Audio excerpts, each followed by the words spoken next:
involved in the hiring and firing of other brands and other assets that you're building? No, don't do that. You want to work on the business, you want to have multiple businesses, grow multiple brands.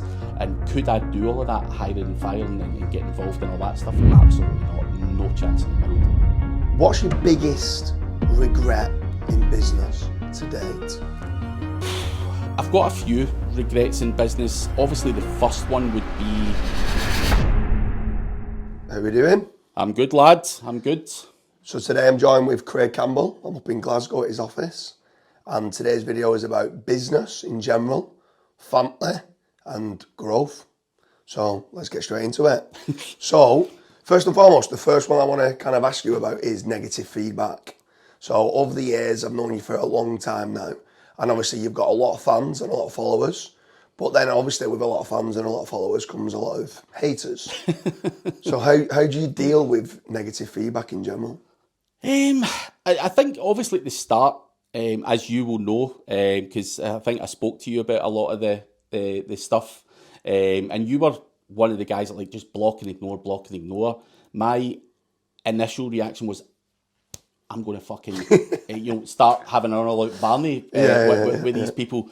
And I think that's just natural as, you're not trained in any of this stuff. You're not, well, I certainly wasn't trained in any of this stuff. So when you start getting people attacking you personally or your brand or whatever it may be, it can be a hard one to swallow, and you do feel like, I'm going to defend it the same way you would defend your house or your kid or whatever. So there's kind of that, but obviously speaking to various other people and having retaliated to some of the stuff in the past, it's not always the wisest thing to do. So I think obviously the right thing to do is kind of just block and ignore. The more experience you get, you kind of see the type of people that do troll you. You've no doubt had your fair share of people going, big arsehole. And I think you have actually, what was it, SEO chavs and all that, because we were drinking beer, and things like that.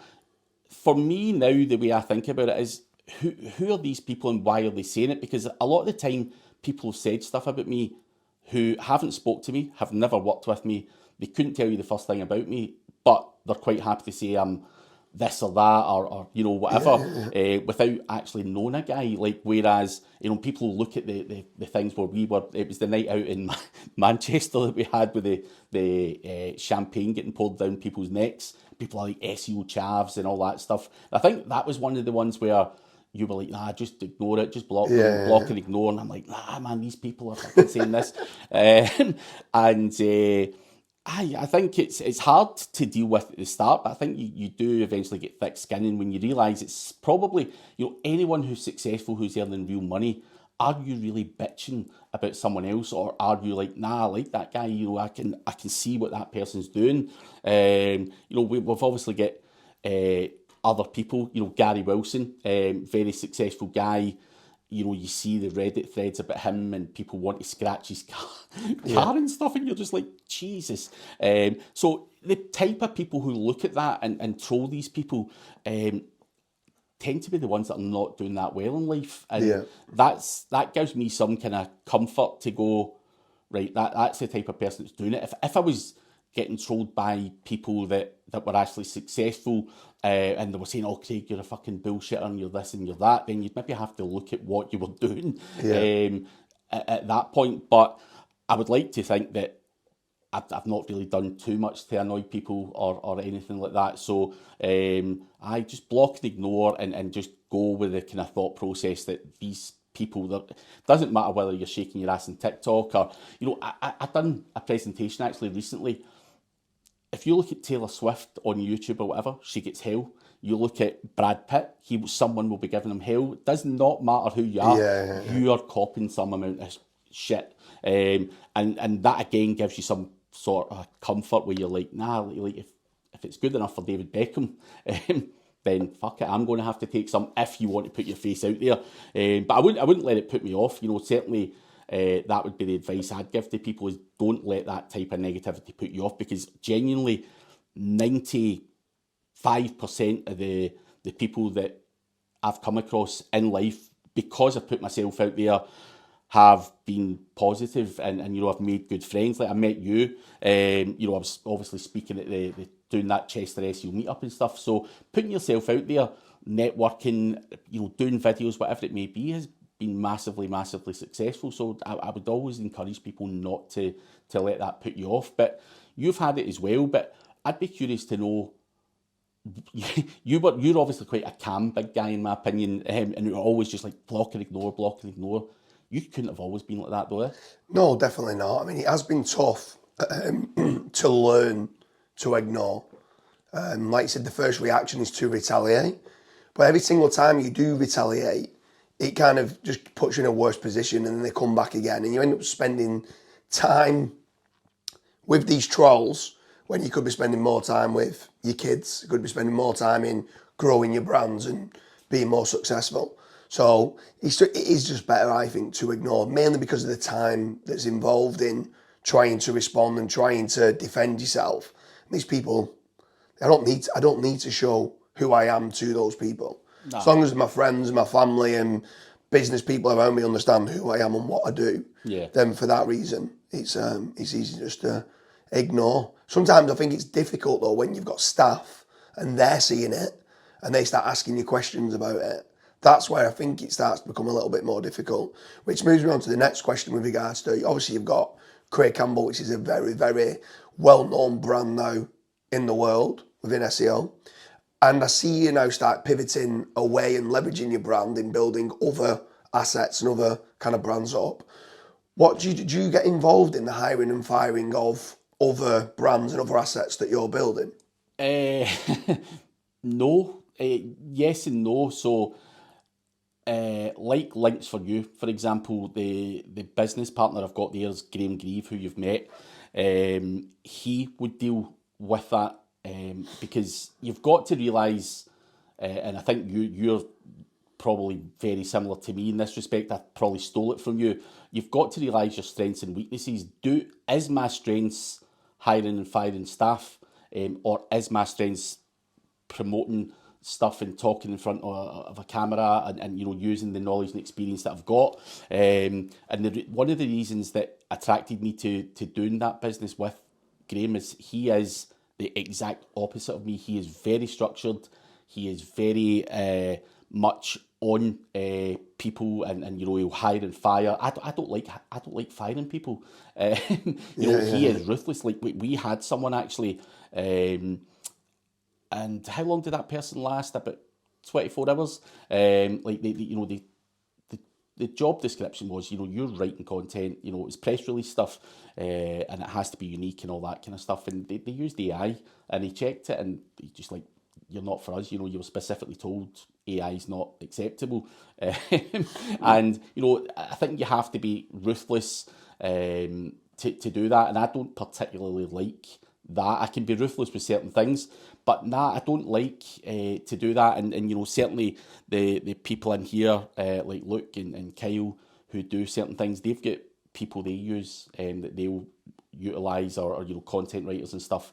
I don't know who they are. I couldn't even tell you their names. And for me, it's having the team and the experience, and obviously having the trust in those people to go and do those things as well. Because I think one of the biggest bottlenecks I ever had when I first started out and had my agency was I was doing everything. I was the sales guy, I was the invoice guy, I was the guy that hired and fired.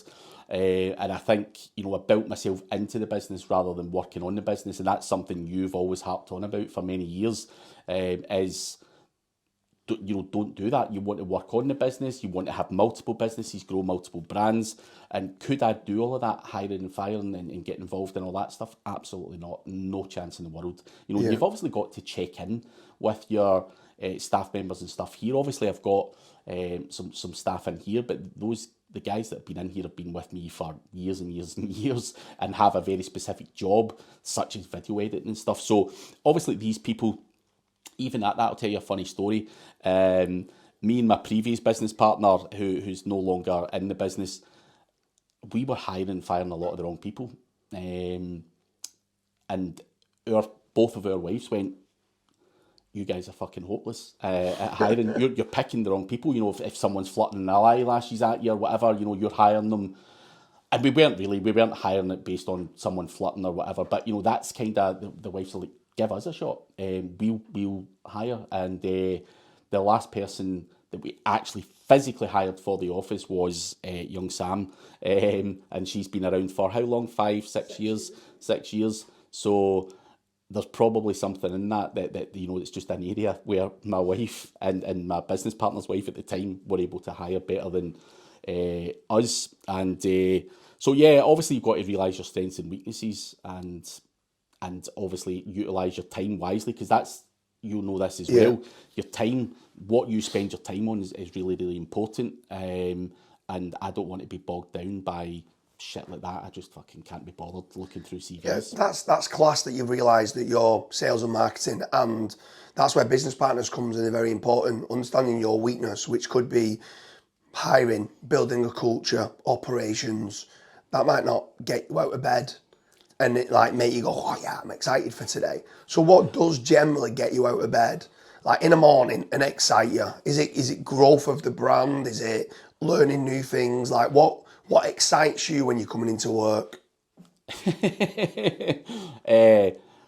Probably the growing the brand and stuff. Like over the past couple of years, I've had to rejig what we do, and had to split up everything. I had another business partner. Obviously, we parted ways and stuff like that. So I've kind of had to rejig what I do. Obviously, COVID didn't help, with things as well. So after COVID, the business partner decided he wanted to go and do his own thing. Then I had various other brands, but I couldn't physically. Believe it or not, I actually had to bin 5 businesses in the last year. I had so many opportunities that I was grabbing, and I wasn't able to do them all because I didn't have the right partners in place and stuff like that. So probably in the last 18 months, I've been trying to get rid of things that I just wasn't able to apply the right amount of time to. Didn't have the right partners with the right experience in some of those businesses, and basically consolidate stuff and basically start from, not from scratch, but start again and just get the right people, and do a couple of things really well, rather than 5 or 6 different businesses that were half-assed. Yeah. So I've spent a bit of time kind of doing that in the last couple of years, which has been it's been the right thing to do, absolutely. Doing that and trying to grow things, doing what I'm good at, in terms of the kind of brand side of things, being the personal brand, that kind of, I enjoy that kind of stuff. I think it's fun. I can have a good laugh with it, and I've got to utilise the personality and have a bit of fun with it. And a lot of people are saying, like, even when you speak, you're a really funny guy. So I think I've now realised where my strengths do lie, and I'll just get other people to do the heavy lifting. So getting up in the morning, obviously we always want to make more money. I do want to get involved in more brands, which I am, and doing that and just having the right team and the right business partners around that. And obviously that's something you've done very, very well. I've looked at you and what you've done over recent years, and obviously you've got Carol Hudson and Vedic Kazra and Scott and all that stuff involved in that Searcheroo business, and you've got Leo and various other businesses, and I think that's not something you've done overnight. You've known these guys a long, long time, and people don't realise that some of the mistakes I've made is maybe getting into business partnerships with people that I didn't know that well and trust, and that's probably something I've kind of failed in to some degree, whereas I know you've got a good relationship with Leo. You've known Leo for God knows how long, but Hudson as well. You probably met Hudson around about the same time you met me years ago, because he was one of the ones that came down to the mastermind. I don't think you were particularly bosom buddies at that point. No.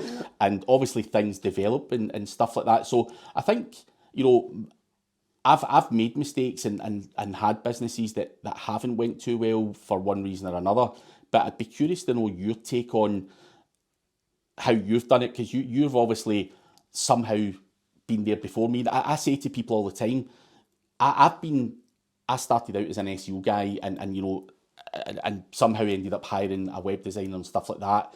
Whereas I probably think you somehow have always seemed to be more of a businessman. I'm not saying you're not good at SEO, but you've always had a fucking weird business brain. You look at it from a different angle from me, and I think that's sometimes maybe why you beat people to the punch in terms of setup and networking. And I think everything's obviously clearly very deliberate now. When you look back, you're like, this bastard's fucking been schmoozing these people and looking for people with maybe certain skills or trust things. And I know trust's a big thing you look for. So I'm just curious how you see it, because... So for me, it is about time management. How can I try and do my best to scale as much as I can, but with the least amount of time for me to be able to scale it? So if I've already got the team in place for, let's say, marketing and sales, similar to yourself with SEO, which we're pretty good at SEO, but SEO is just one arm of us growing.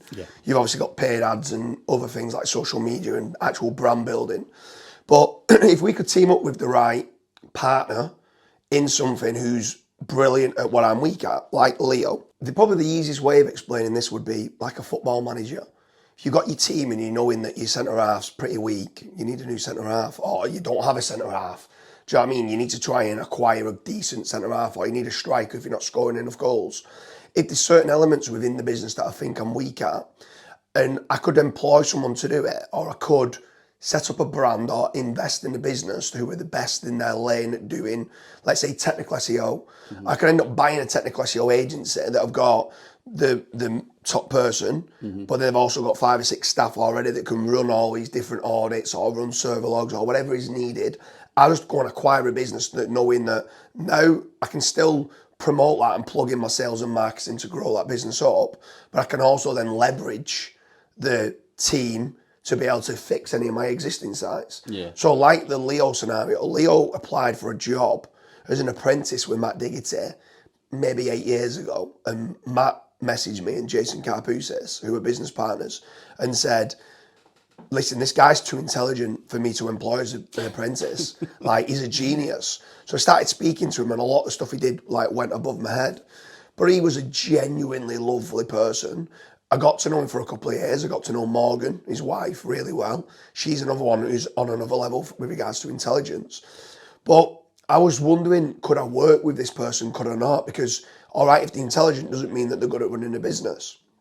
So what I normally do in that scenario is I normally start really small, and I'll start with a very small business that might only get to 2, 3, 5,000 a month. And that's almost the threshold of where that would get to. And if that can work, and we can do the sales and marketing to grow that to $5,000 a month, okay, now we can set up a second brand. Okay, now we can set up a third brand.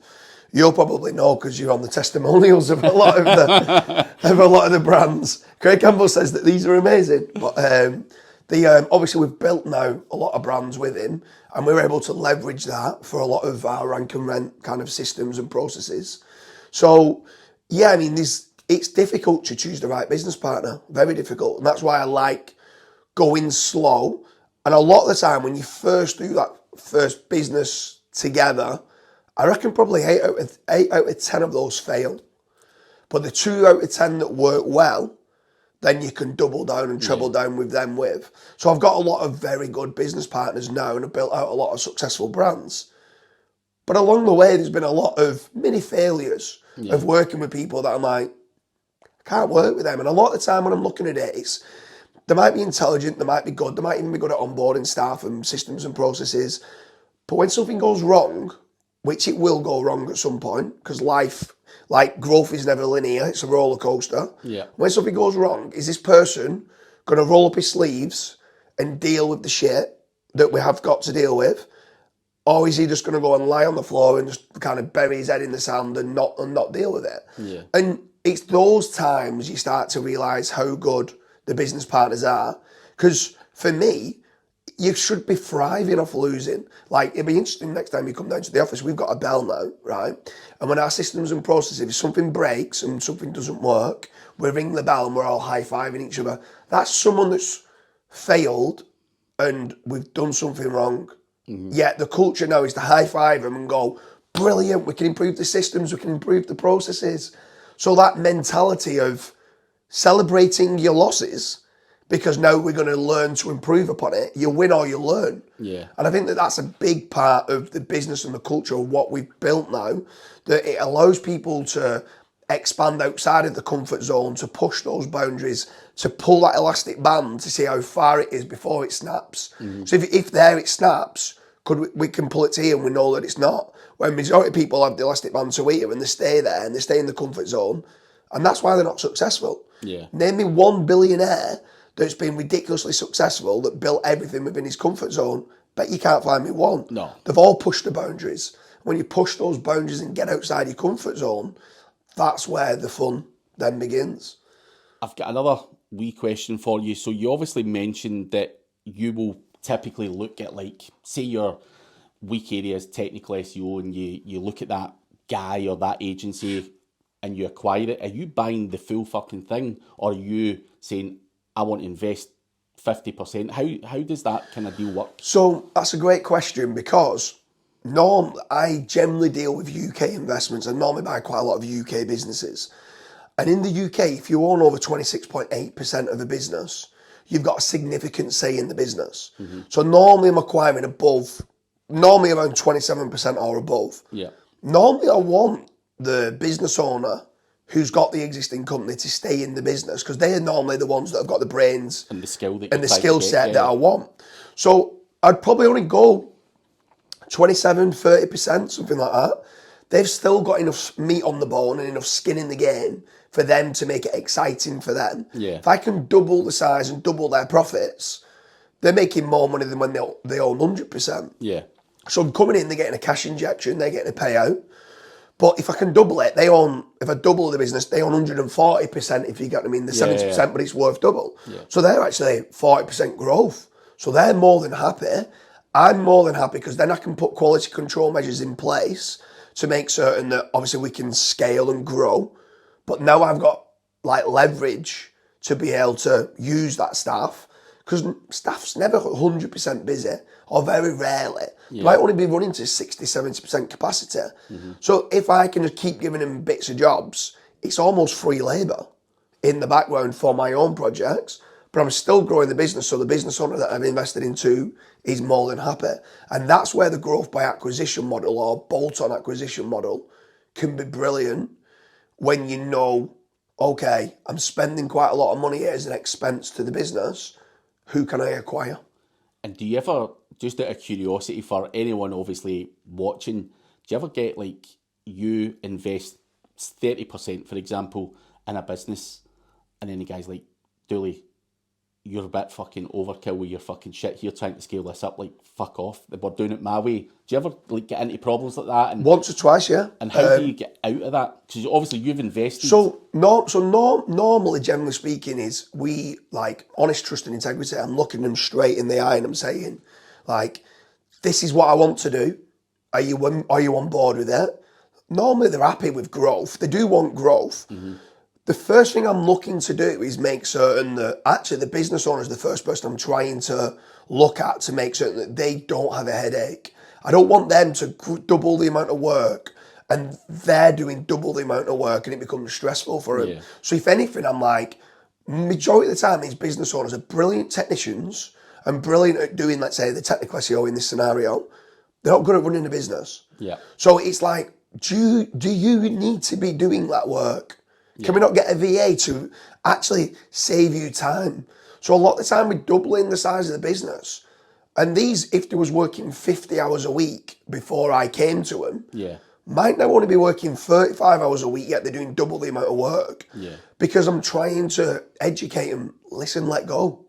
Like, good is good enough. You don't need to chase perfection. Do you know what I mean? And that's where we normally come down to prioritization, procrastination, and perfectionist.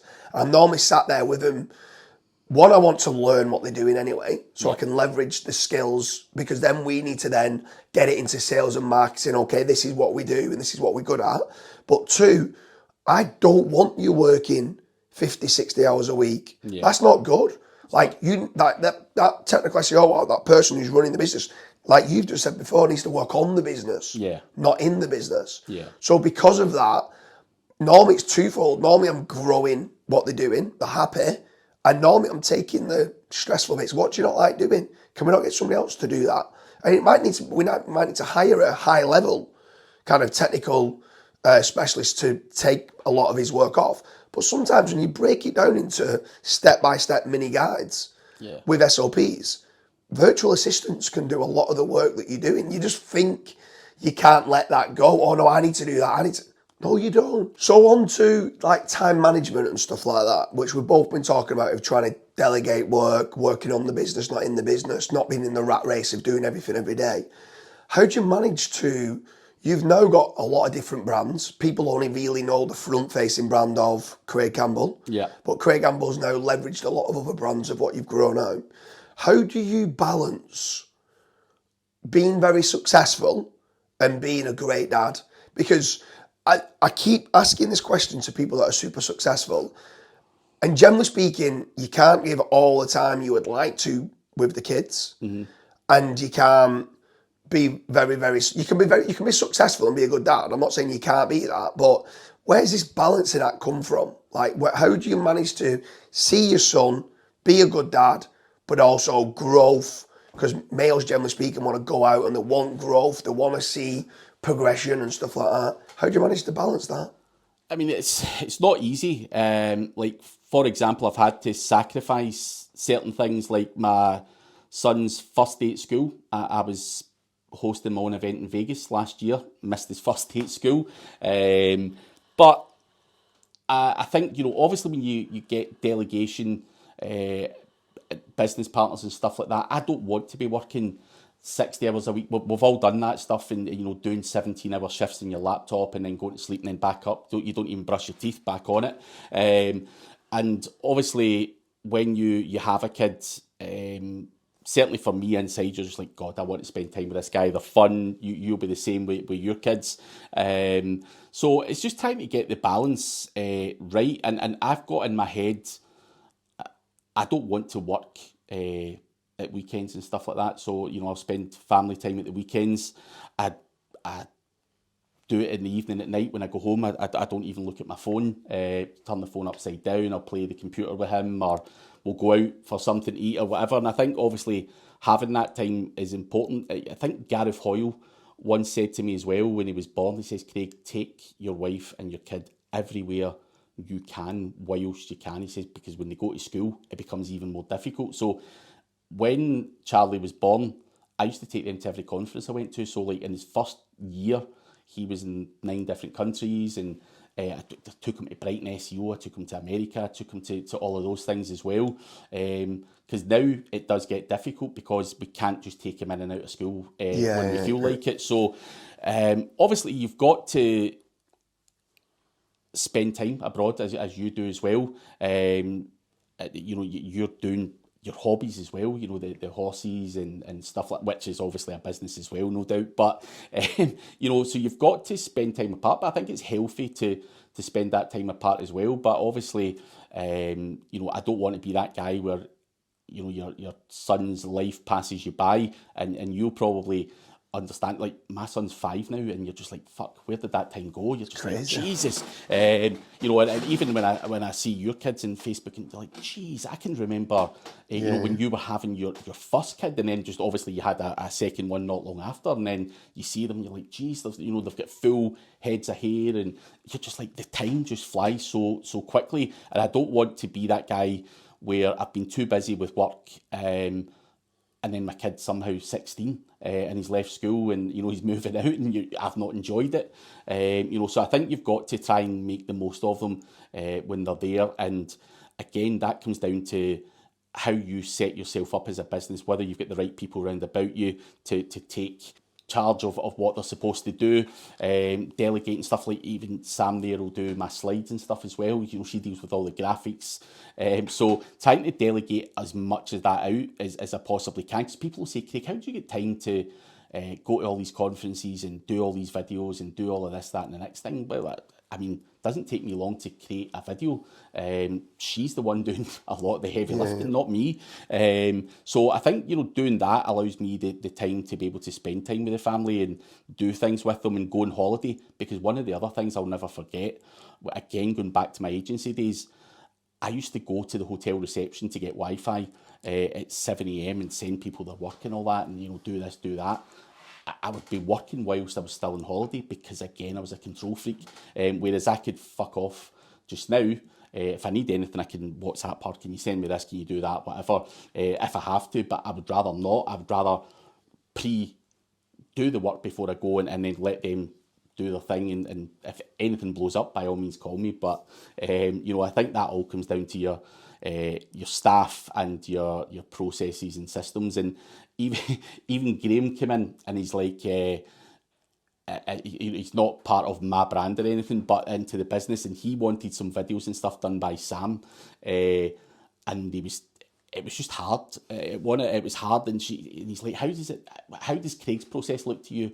And she's like, I just know what Craig wants. He just says what he wants and that's it. So when you've got people who are familiar with your style and stuff, it makes it 10 times easier as well, because I like her creativity. I don't really say, oh, you have to do this and you do that. If I like something in your video, I'm going to say, go fucking steal that shit off of him.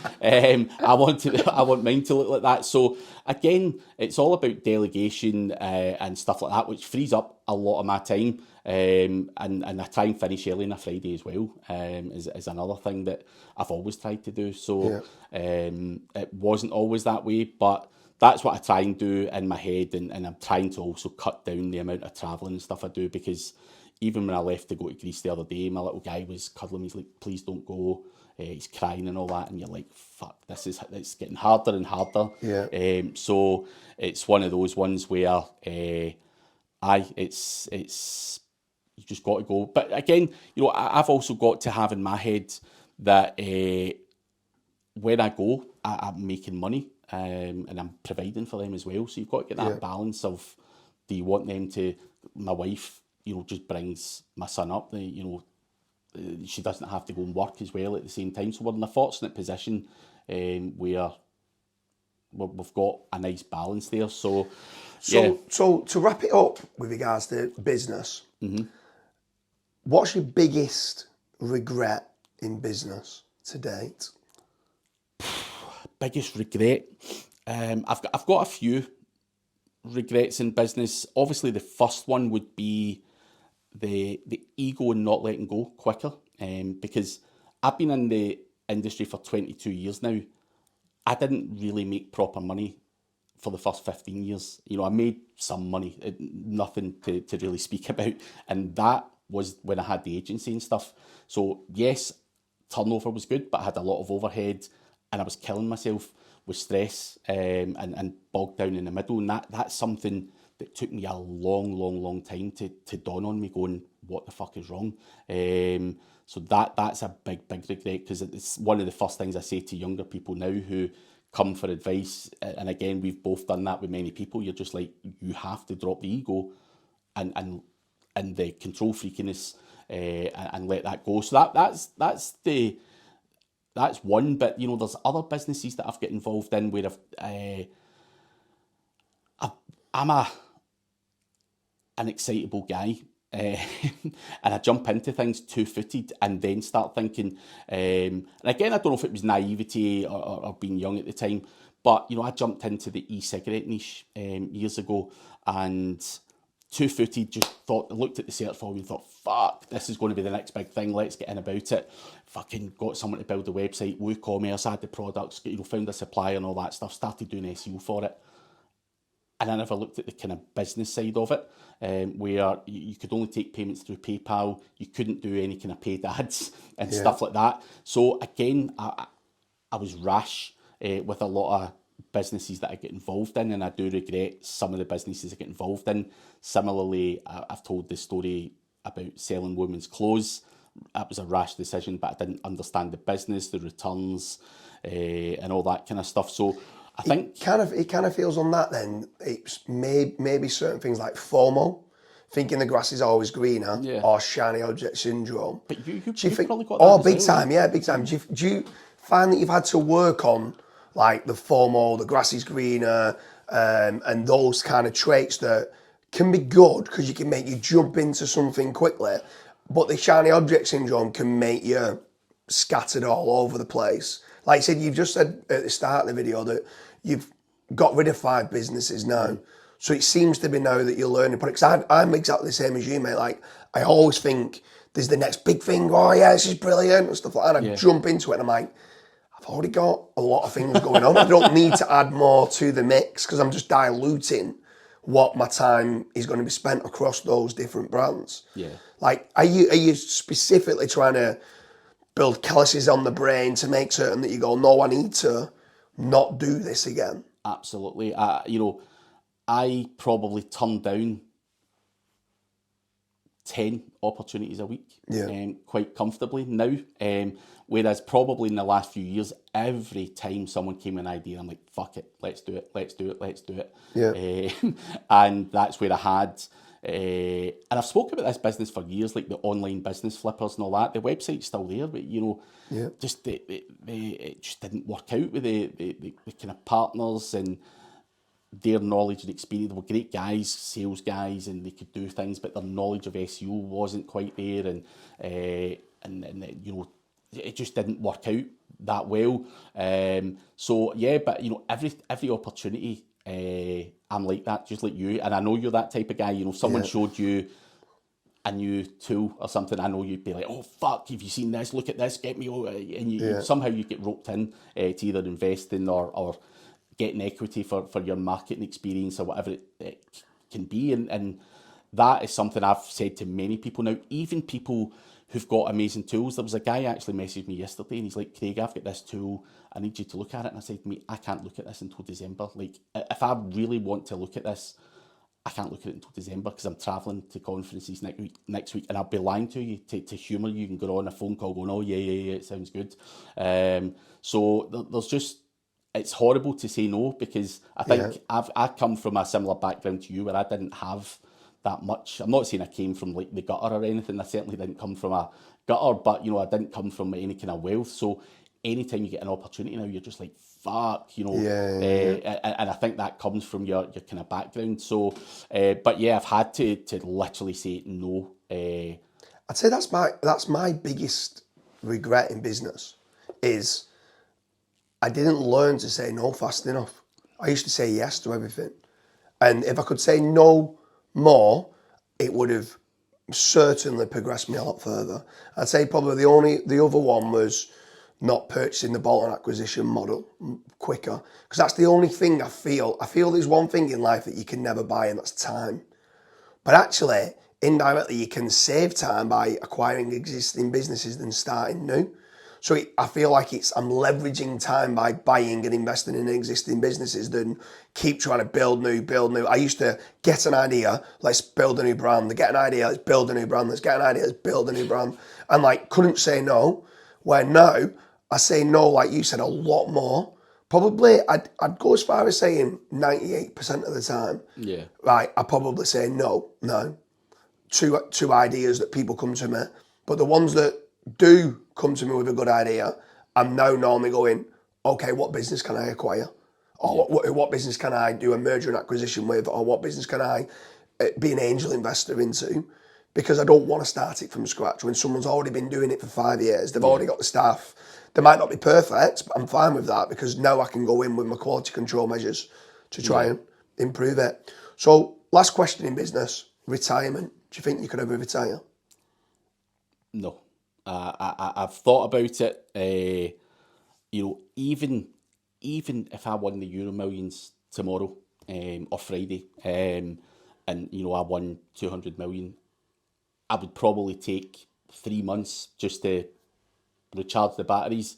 But I would have to be involved in something. I'm going to make the assumption you're that exact type of guy as well. Yeah. I don't think you could give up. Like, if you weren't travelling around and sticking your nose in and, wheeling and dealing or hustling or trying to figure things out, I think you would, I mean, I can't see you just sitting with the kids and not getting involved in anything. And you might be able to do that, but I just think it's just doing things and helping people and growing things is kind of like a drug to some degree. And I don't know, even if I was 75, I reckon I'd still be giving something a go. It might only be part-time or whatever, but I don't think I could switch off. And you see a lot of older people who do retire and they die very quickly. I want to slow down as I get older, slow down and stuff like that, but I don't want to have more holidays. Of course I want more holidays and stuff, but I do not want to retire, man. Do you know what's a weird thing? And I've thought about this hard. And I always kept saying, Dooley, you're kidding yourself. You're kidding yourself. Of course you do. Of course you do. If someone give me a choice of winning the lottery tomorrow, I'd say no. And you'd be like, no, Sean. I'm just like, it would kill me. Like, I need to earn the money. I need to get up and go out and hunt and earn the money. And I would choose not to win the lottery. Someone tell me now, like, and I know it sounds crazy that, but genuinely think it would change my life for the worse. And because of that, I'd be like, no, don't want it. I want to earn the money. I want to get out. And like you said, it's the hustle. And I've seen so many people retire and die within 12, 18 months after they've retired and they've switched off. And I don't know whether it's the brain that's keeping everything going, the chemicals in the body that's keeping them going and stuff like that, and that adrenaline around of what it is. Maybe even little bits of the stress and stuff that business brings. That it's keeping them sane and keeping them alive. And I think for that reason, I definitely could not retire. And for that reason, I want to try and earn the money, not be gifted or win the money, if you get what I mean. So I mean, it's kind of arguable though that you potentially have fucking won the lottery with some of the stuff you get involved in with those fucking horses and stuff.